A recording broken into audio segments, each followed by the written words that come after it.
Hello, I'd like to take a few minutes to introduce our charity to those of you who don't know about it and explain who we help, what we do, and most importantly, how you could help us do more by giving your time, skills and money. First though, I want to say a big thank you to all those members who have already supported us so generously.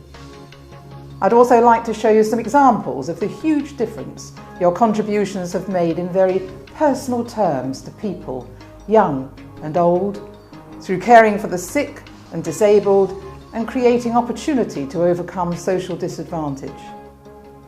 The Information Technologists Company brings together a centuries-old livery company tradition with state-of-the-art information technology skills, and our charity is about using our information technology skills to improve lives through education, opportunity and accessibility. Now we do this by improving quality of life for the sick and disabled in hospital and care, by enhancing opportunity for young people through more effective education, and by enabling access to information, culture and business opportunity for the disabled. And lastly, by re-engaging those excluded in society. The strength of the company is in its members, and a unique feature of our approach is to bring our technology and management skills, together with funds from our charitable endowment, to make a bigger difference to the people we help than either could do on its own. We work directly with schools and hospitals through strategic partnerships, including AbilityNet, Lifelites and the Hammersmith Academy, amongst others. In our 20-year history, we have spun off 2 independent charities, endowed a new school in Hammersmith, and supported dozens of causes through grants amounting to almost £2 million. And this really does change lives.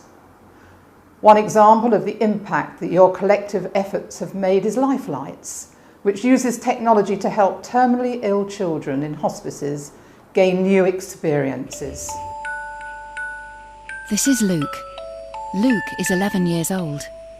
He has a life-limiting condition. At Lifelites, we help children like Luke in hospices across the UK by giving them the latest technology so they can play, learn, and most of all, be like normal kids. The Information Technologists Company put together a project for the children of Chelsea and Westminster Hospital back in about '98, I think it was. And it was to provide technology for the children who were staying there so they could continue their education whilst they were staying at the hospital.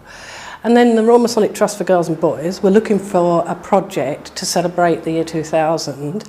And they got together with the information technologists to provide all sorts of computers for the children of Demelza House in Sittingbourne. It was such a success that they decided to continue the project together until 2005, when the number of children's hospices had grown so much that they wanted to make sure that they could sustain the project, and they floated Lifelites off as a separate charity. So in 2006 we set ourselves up, and since then the number of children's hospices has grown to 49 throughout the British Isles, and there are 9,000 children and babies being looked after at those sites, and Lifelites is providing one of our technology projects for every single one of those. In order to understand what's needed in children's hospice, the team visited a couple of the very early children's hospices to see what's going on. And I must say that children's hospices are a place for living. There's a fear that when parents first hear about a child going into a hospice is a place for dying, not for young children. Children can be diagnosed with a terminal illness quite young and live into their early teens. And so this is all about, and the strapline of Lifelites is giving children with limited lives unlimited opportunities. And I think that resonates about the whole thing of children's hospices.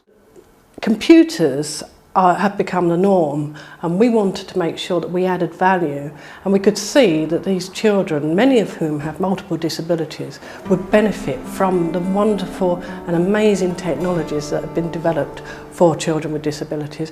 And so that's what we concentrate on now. So every children and babies hospice has an accessible package of technology. Game technology was a means of education as well. So our strapline again is edutainment. So learning and playing at the same time, and the earlier that we can get children to do that, particularly children with impairment, then it gives them a great start to their life and brings them together with their siblings. Originally, the brains behind the Lifelites projects were members of the Information Technologists Company, and throughout the lifetime of Lifelites, they've brought the expertise that we need in order to be able to run our projects efficiently and cost effectively, which is so important for a charity. And they continue to do that as members of our technical advisory panel. If you walk a children's hospice of a night time and you see a young person in a wheelchair sitting in front of a screen, and his sister is with them, and they're looking at dolphins that they saw in Miami at a zoo when they visited America as part of a gay trip, and they're surfing the net and he's sharing that experience, then you know why you're doing it. You just know why you're doing it. Two youngsters, siblings, they both have a skin condition, which means that they're unable to play with the same toys as other children. But because we provided two different special mice, they could have one mouse each and play the same game together. And they were laughing and giggling, and she said, I know I wasn't the only member of care staff with a tear in my eye that day to see the difference that this technology had made to these children. I didn't know how I could give back, and the livery company has given me the vehicle to be able to do that.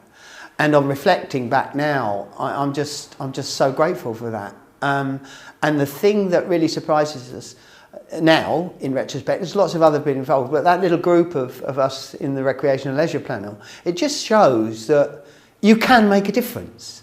I think our approach of combining skills, money and strategic partnering is a very powerful model with which we could do more to improve individual lives and address social issues. But we do need your help. We need more money. Doesn't have to be a huge amount because our volunteering approach helps it go a long way. So if you would like to give to the charity on a regular monthly or annual basis, or as a one-off, visit the website or contact Eleanor at the hall. But to achieve the outcomes we want, we also need time and expertise from members to make the money work for us. So if you want to volunteer your time, then please register with IT for Communities. Update your profile on LinkedIn so we know what skills you have to offer. Join a panel or committee and get involved. Bring us your own ideas on where and how we might make a difference. And I hope you agree that our charity provides a real opportunity to help people. And helping people is a tremendous privilege and a perfect way to give something back.